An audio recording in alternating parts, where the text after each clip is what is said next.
Ne,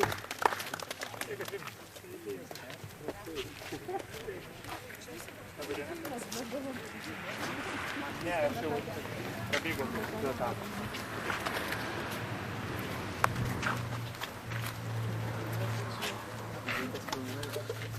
Labą dieną. Taip, ukmergiškiai irgi pasijungiam čia.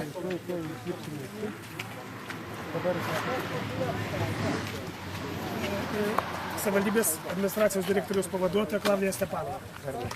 Romas Bernatas, asociacijos prezidentas.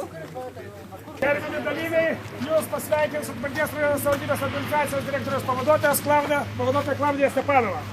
Mėly Baltijos kelio dalyviai, entuziastai, patriotai, kurie iš tiesų, kiek girdėjau, visus šitos 20 metų puoselėti šią gražią tradiciją, skirtą pažymėti galbūt pačiam svarbiausia mūsų Baltijos šalių žmonių norui ir siekiui, tai nepriklausomybės siekiui, kuris ir buvo įgyvendintas.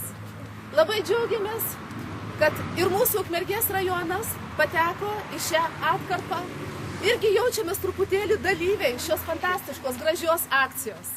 Taigi būkite pasveikinti Ukmergės rajone. Norime palinkėti jums ištvermės visiems tolimesnėse bėgimo etapuose. Na ir, mėly kolegos, mes tada truputėlį tikriausiai atgaivinsime bėgimus.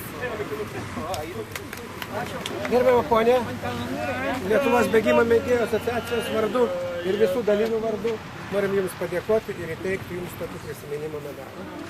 Ačiū labai. Ačiū labai.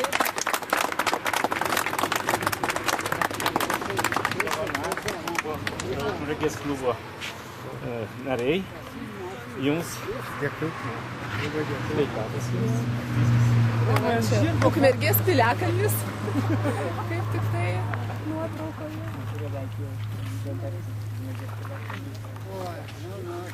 Čia va.